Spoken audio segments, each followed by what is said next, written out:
6 months after the purple paint incident that ended Margaret Steinberg's reign of terror, Willowbrook Gardens had become a completely different neighborhood.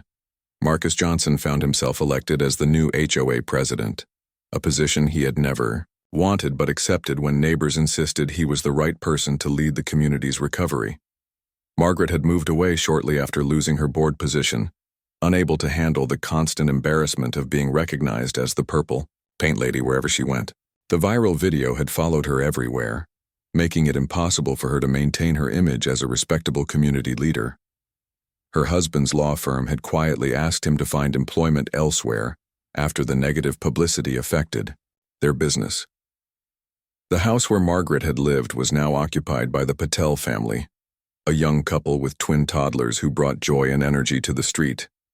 Marcus often smiled watching the children play in their front yard, remembering how Margaret used to complain about any signs of family life in the neighborhood. Under Marcus's leadership, the HOA had implemented sweeping reforms designed to prevent future abuse of power. All violation notices now required approval from at least 2 board members before being issued. Residents gained the right to appeal any decisions through an independent arbitration process. Most importantly, annual elections were now properly publicized and conducted with full transparency. The changes had transformed the community atmosphere completely. Neighbors who had lived in fear of arbitrary fines and harassment were now actively participating in community improvements. The annual block party, which had been canceled during Margaret's tenure, was revived and became a monthly gathering that brought families together. Marcus's own life had changed dramatically as well. The stress and anger that had consumed him during the months of harassment had been replaced by a sense of purpose and community connection. He had discovered leadership abilities he never knew he possessed and found deep satisfaction in helping resolve conflicts fairly and constructively.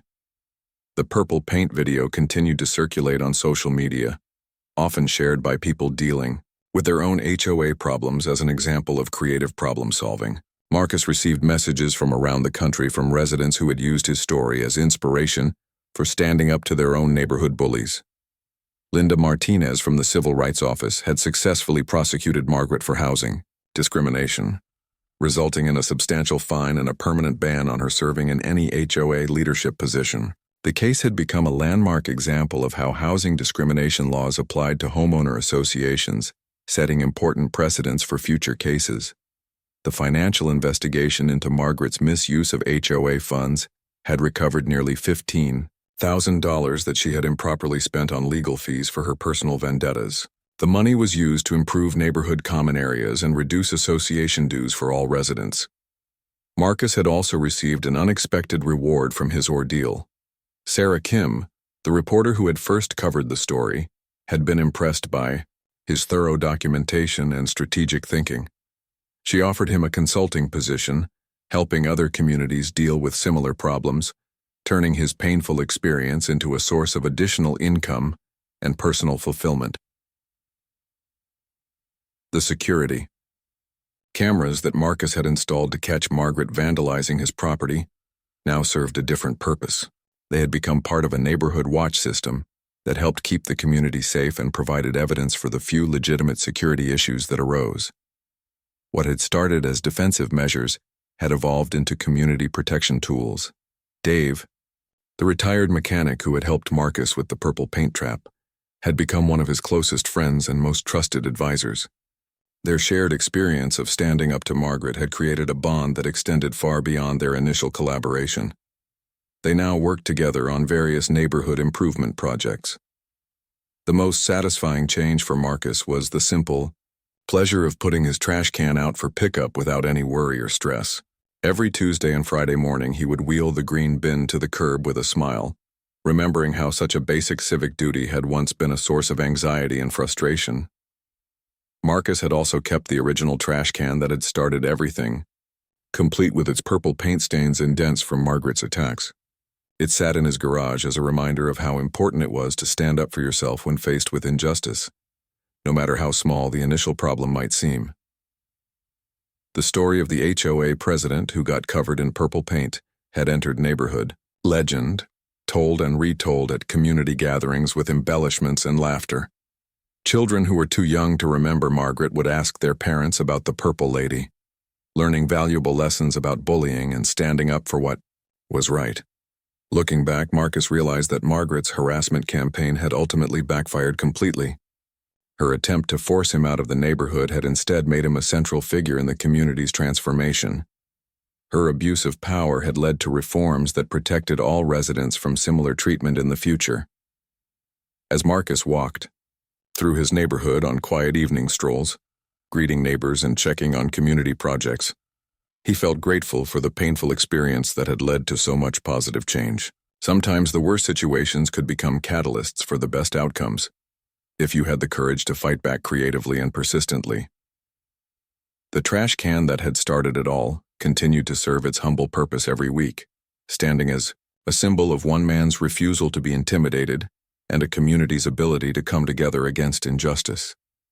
Margaret Steinberg had tried to knock Marcus down, but instead, she had helped him discover his strength and transform his neighborhood into a place where everyone could feel safe and welcomed. The morning after Margaret's false police report, Marcus decided it was time to implement the plan he had been developing for weeks. He had been quietly working on something special, a trap that would expose Margaret's behavior in a way that no one could deny or excuse. Marcus had noticed that Margaret's vandalism followed a predictable pattern. She always struck between 6 and 6:30 in the morning on trash pickup days, approaching from the same direction and using the same route back to her house. Her arrogance had made her sloppy, and Marcus planned to use that against her. Working with his neighbor Dave, a retired mechanic who had also been targeted by Margaret's harassment, Marcus prepared an elaborate setup. They installed motion-activated lights around his property, positioned multiple high-definition cameras at different angles, and most cleverly, they prepared a special surprise for Margaret's next visit. Dave had helped Marcus modify his old trash can in a way that would be immediately obvious to anyone who knocked it over, but completely invisible to casual observers. They filled the bottom of the can with a mixture of washable paint and glitter, sealed in bags designed to break open when the can was tipped forcefully. The plan was simple but brilliant. When Margaret knocked over the trash can, the paint bags would rupture, covering her with bright purple paint and silver glitter that would be impossible to remove quickly or explain away. The evidence would be literally all over her, and the cameras would capture everything in high definition. Marcus also prepared backup documentation, including time-stamped photos of the can before and after each incident, detailed logs of Margaret's behavior patterns, and copies of all the harassment she had subjected him to over the past months. He wanted to ensure that when Margaret was finally caught in the act, there would be no way for her to deny or minimize what she had been doing. On Wednesday morning, Marcus woke up early and checked his security system. Margaret had not disappointed him. At exactly 6:22 a.m., she had appeared on camera and given his trash can her usual aggressive shove. But this time, everything changed in spectacular fashion. The moment the can hit the ground, it exploded in a shower of purple paint and glitter that covered Margaret from head to toe. The cameras captured her shocked expression as she stood in the middle of the street, dripping with evidence of her vandalism. She looked around frantically, trying to understand what had happened, before rushing back toward her house in a panic. Marcus had to suppress his laughter as he watched Margaret's purple, glittery figure stumbling down the street, leaving a trail of evidence behind her. The paint was designed to be washable, but would take significant time and effort to remove completely. Margaret would be explaining her appearance to everyone she encountered for the rest of the day, but Marcus wasn't finished with his surprise. He had also prepared a second phase of his plan that would maximize the impact of Margaret's exposure. Within an hour of the incident, he had uploaded the high-definition footage to social media platforms with the caption, "HOA President Caught, Red-Handed, or should I say Purple-Handed." The video went viral immediately. People were delighted by the poetic justice of seeing the neighborhood bully literally covered in evidence of her own bad behavior. The footage was shared thousands of times across Facebook, Twitter, and TikTok, with viewers adding their own commentary about karma and justice. Local news stations picked up the story within hours, and by noon, reporters were stationed outside Margaret's house asking for comment.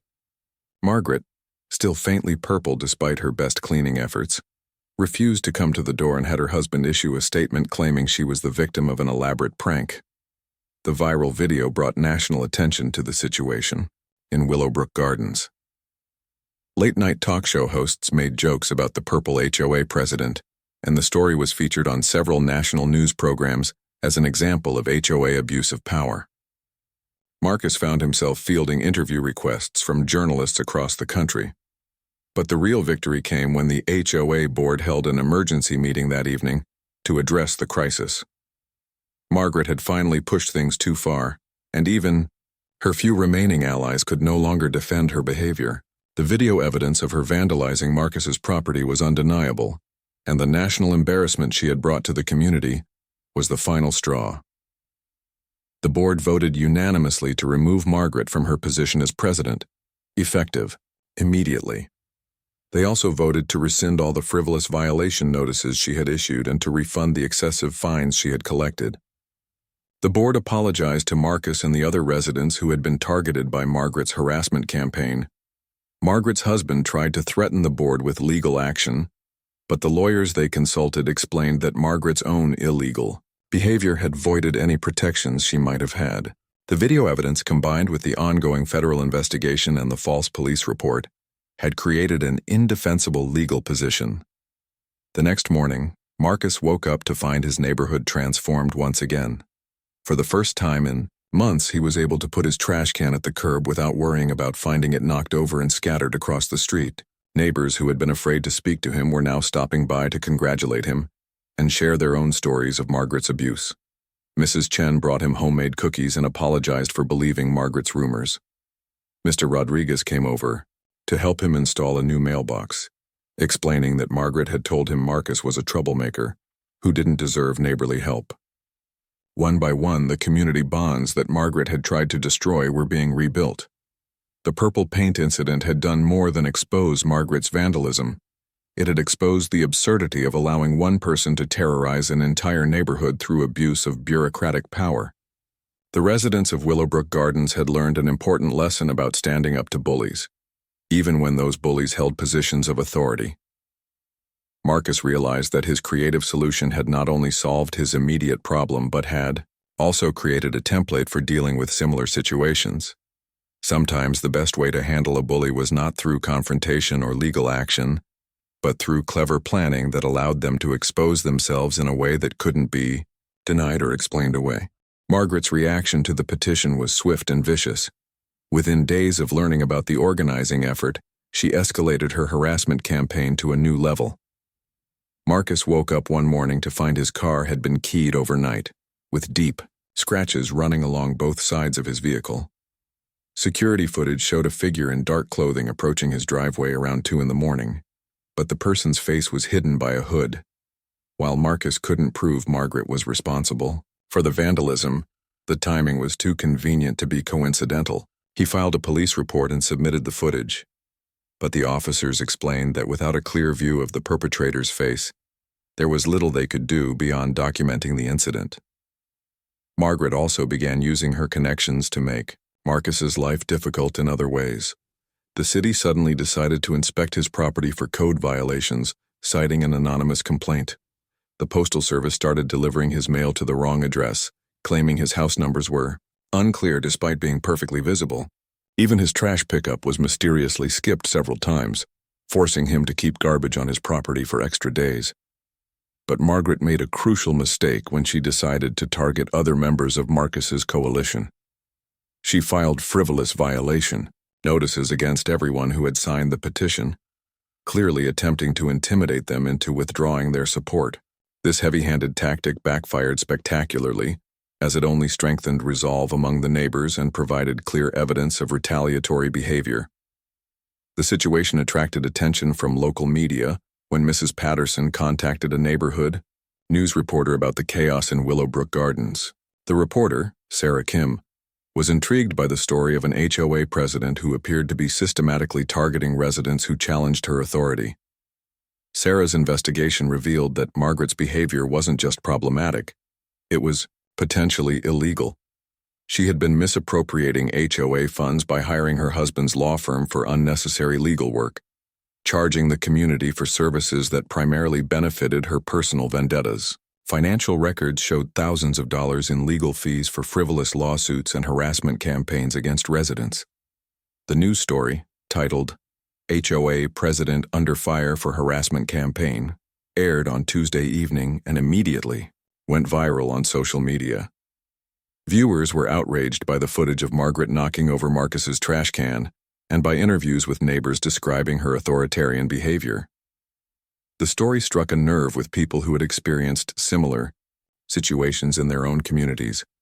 Margaret's response to the media attention was characteristically aggressive and tone-deaf. She called the news station to complain about biased reporting and threatened to sue them for defamation. She also sent a mass email to all residents demanding that they stop talking to reporters and warning them about the consequences of damaging the neighborhood's reputation. The email was a tactical disaster that revealed Margaret's true character to anyone who had still been giving her the benefit of the doubt. Her threatening language and complete lack of accountability shocked even her former supporters. Several residents who had previously stayed neutral in the conflict now openly called for her resignation. Meanwhile, the civil rights investigation was making progress. Linda Martinez had interviewed multiple residents and reviewed extensive documentation of Margaret's discriminatory behavior. The pattern was clear. Margaret consistently targeted minorities and newcomers while ignoring identical violations by long-term white residents. The investigation also revealed that Margaret had violated federal fair housing laws by using her HOA position to create a hostile environment designed to force certain residents to move away. This was a serious federal crime that could result in significant fines and legal consequences for both Margaret personally and the HOA as an organization. Marcus received a call from Linda Martinez explaining that the Civil Rights Office was preparing to file formal charges against Margaret and the HOA. They were also recommending that the Department of Justice investigate the situation for potential criminal violations. The case had grown far beyond a simple neighborhood dispute into a federal civil rights matter. As news of the federal investigation spread through the community, Margaret's remaining support evaporated completely. Even residents who had been afraid to challenge her authority began speaking out about her abusive behavior. The HOA board received dozens of complaints demanding Margaret's immediate removal from office. But Margaret wasn't finished yet. Cornered and desperate, she decided to make one final aggressive move against Marcus. Late on Friday night, she called the police and filed a false report claiming that Marcus had threatened her with violence during a neighborhood encounter that had never actually occurred. The police arrived at Marcus's house at midnight, responding to what they believed was a credible threat report. Marcus was confused and alarmed by the late-night visit, but he remained calm and explained the ongoing dispute. The officers quickly realized they were dealing with a false report when Marcus provided security footage showing he had been home all evening during the time Margaret claimed the threat occurred. Margaret's decision to file a false police report was the final straw that sealed her fate. Filing false reports is a serious crime, and doing so as part of a harassment campaign made the offense even more egregious. The police officers were not amused by having their time wasted on Margaret's vendetta, and they immediately began investigating her for filing a false report. The next morning, Marcus woke up to find his neighborhood had been transformed overnight. News vans lined the street as the story of Margaret's false police report added another explosive chapter to the ongoing saga. Residents who had been afraid to speak out were now openly calling for accountability and change.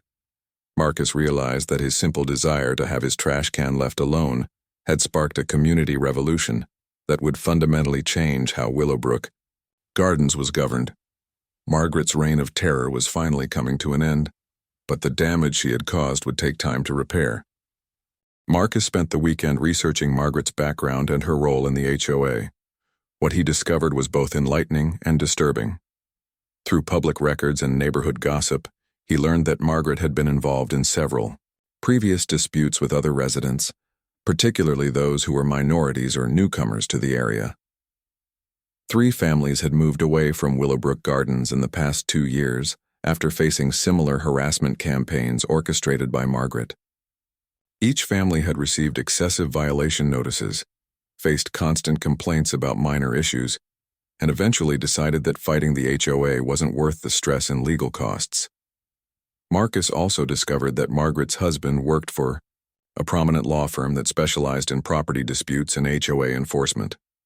This explained her confidence in making legal threats and her knowledge of exactly how to manipulate the system to her advantage. She had access to legal resources that most residents couldn't afford to challenge.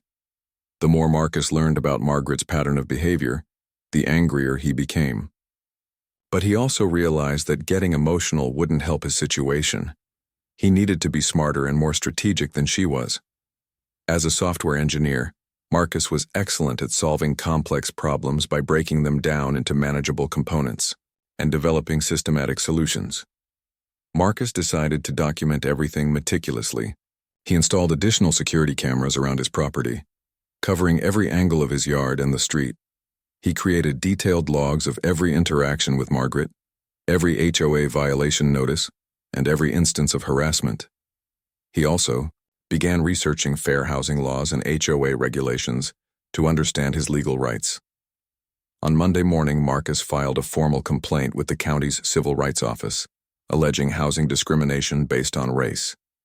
He provided copies of all his documentation, including the video footage of Margaret vandalizing his property and the pattern of escalating harassment that followed their confrontation.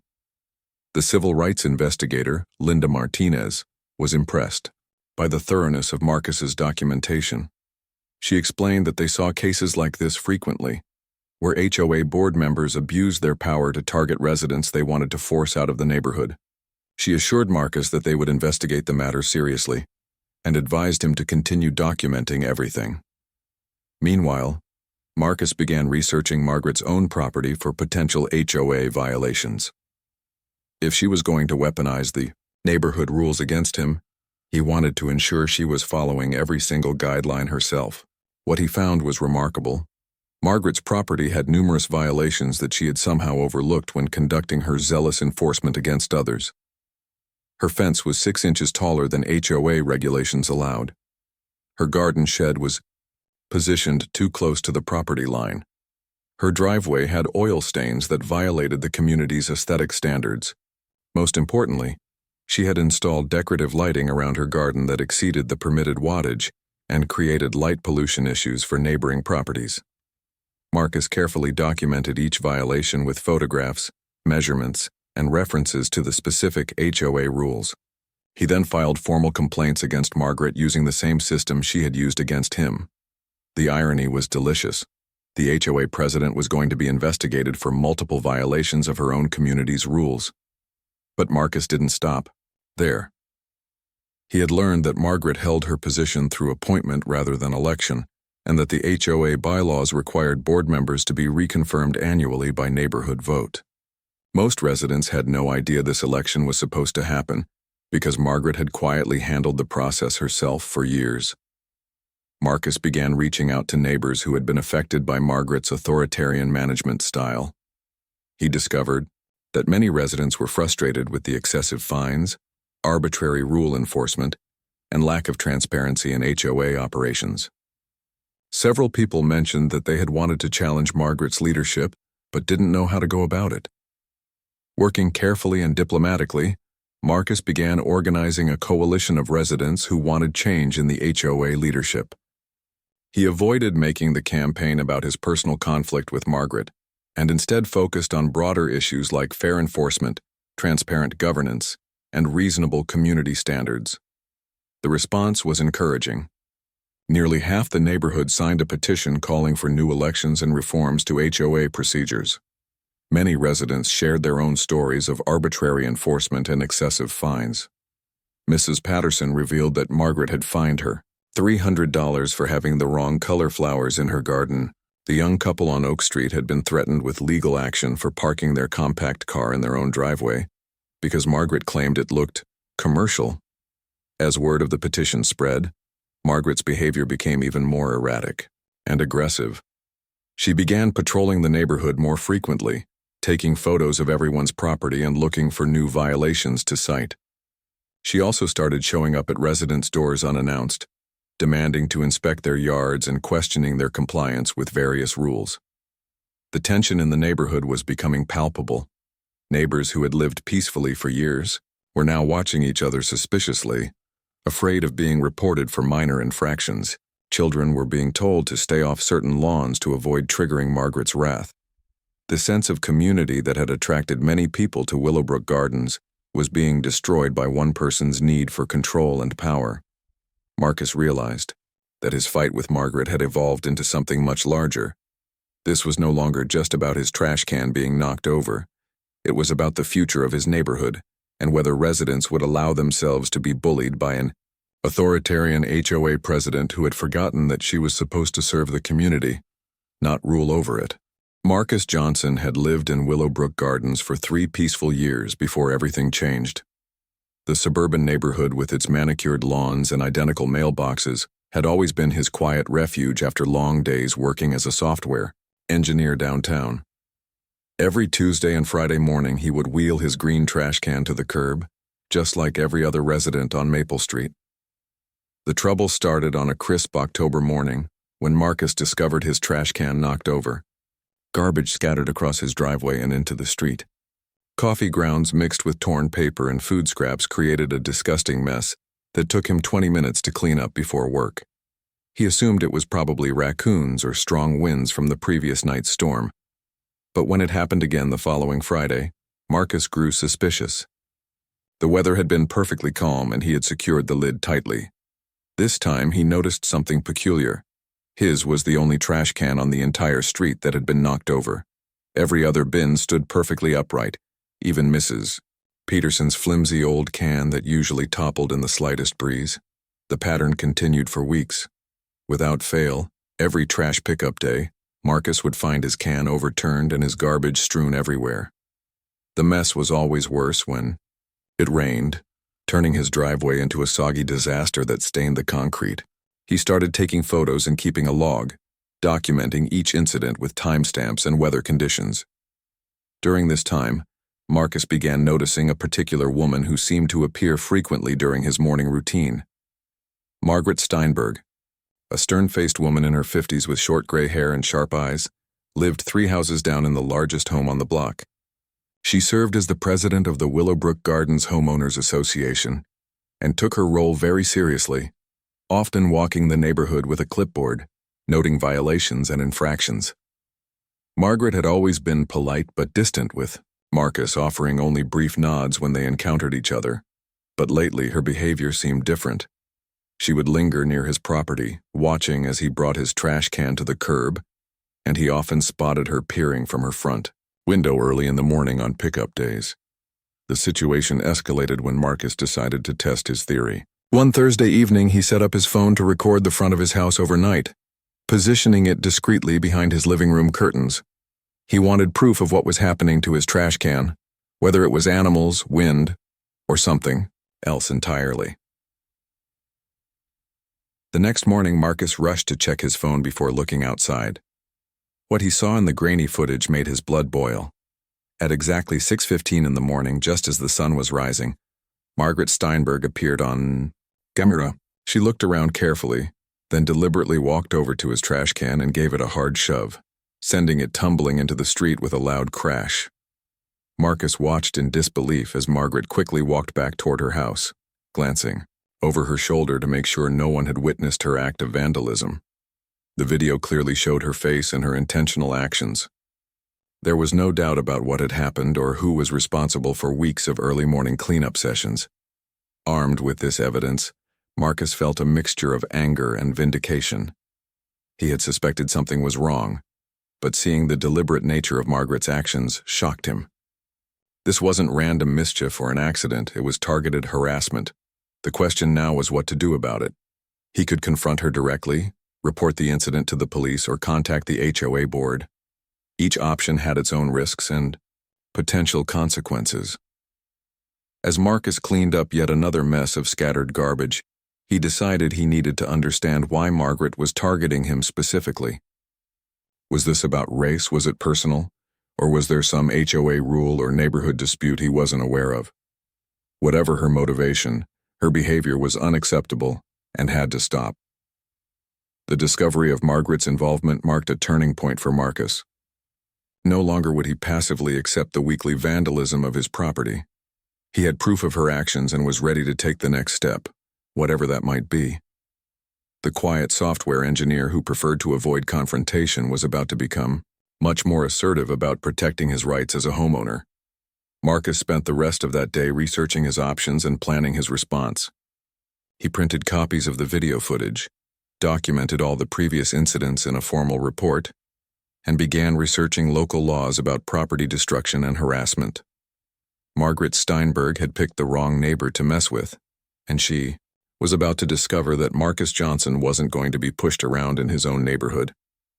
Marcus decided to confront Margaret directly before escalating the situation further. On Saturday morning, he walked down to her house with printed screenshots from his security footage tucked in a folder.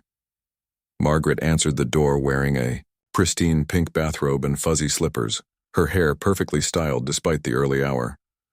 When Marcus politely explained that he had video evidence of her knocking over his trash can, Margaret's reaction was nothing like he expected. Instead of embarrassment or apology, her face twisted into an expression of righteous indignation. She crossed her arms and stared at him with cold, calculating eyes. Margaret denied everything, claiming the video must be doctored or that Marcus was mistaken about what he saw. When he offered to show her the clear footage on his phone, she refused to look and instead launched into a tirade about neighborhood standards and property values. She complained that his trash can was an eyesore, that he sometimes put it out too early, and that the whole street was suffering because of his careless attitude. The conversation quickly became heated when Margaret began making thinly veiled comments about certain people not understanding how to maintain a respectable neighborhood. Her tone and word choice made it clear she was referring to more than just trash can placement. Marcus felt his temper rising but managed to keep his voice calm and steady. Margaret then shocked him by threatening to file complaints with the HOA about various alleged violations on his property. She claimed his grass was too long, his mailbox needed painting, and that his car was sometimes parked incorrectly in his own driveway. None of these claims were true, but Margaret spoke with such authority that Marcus realized she was used to intimidating other residents. The encounter ended badly when Margaret slammed the door in Marcus's face, but not before warning him that she had friends on the police force and connections throughout the city government. Her parting words were a clear threat that he would regret making accusations against a respected member of the community like herself. Walking back to his house, Marcus felt more frustrated than ever. Margaret had essentially admitted to targeting him while simultaneously threatening to make his life even more difficult. He realized this wasn't just about trash cans anymore. This was about power, control, and possibly something much darker. Over the next week, Margaret made good on her threats. Marcus received an official letter from the HOA citing him for multiple violations, including an unmowed lawn that was actually freshly cut, a mailbox that had been painted just 6 months earlier, and improper garbage can placement despite following all posted guidelines. Each violation came with a fine ranging from $50 to $200, totaling over $600 in penalties for infractions that either didn't exist or were completely fabricated. The letter demanded immediate correction of all issues within 10 days or face additional fines and potential legal action from the HOA. Marcus called the HOA office to dispute the violations, but the administrative assistant informed him that all complaints had come from Margaret Steinberg in her capacity as neighborhood liaison, and that any appeals would need to go through her first. It was a perfect system of harassment. Margaret could make false accusations and then control the process for challenging them. Meanwhile, the trash can incidents continued and even intensified. Now Margaret was knocking over his bin twice a week instead of just on pickup days. She had also begun leaving passive-aggressive notes on his door about neighborhood cleanliness and community standards. The notes were always typed and unsigned, but Marcus recognized her formal writing style and obsession with proper formatting. The situation reached a new low when Marcus discovered that Margaret had been spreading rumors about him to other neighbors. Mrs. Chen from next door awkwardly mentioned that she had heard he was refusing to follow HOA rules and causing problems for everyone. Mr. Rodriguez across the street stopped returning his friendly waves and seemed to avoid making eye contact. Marcus, realized that Margaret was conducting a systematic campaign to isolate him and turn the neighborhood against him. She was using her position as HOA president and her long-standing relationships with other residents to paint him as a troublemaker who didn't belong in their community. The breaking point came when Marcus found a letter in his mailbox from a local law firm hired by the HOA, threatening legal action if he didn't pay the accumulated fines and correct the alleged violations immediately. The letter mentioned possible foreclosure proceedings and liens against his property if he continued to be non-compliant. Marcus stared at the legal threat in disbelief. In just a few weeks, Margaret had escalated from knocking over his trash can to potentially threatening his home ownership. The systematic nature of her campaign was becoming clear, and he realized that simple confrontation wasn't going to resolve this situation. That evening, Marcus sat in his kitchen surrounded by HOA violation letters, legal threats, and printed screenshots from his security camera. He needed a new strategy, something that would expose Margaret's behavior and protect himself from her abuse of power. The quiet approach had failed completely, and now it was time to get creative about fighting back against his neighborhood bully.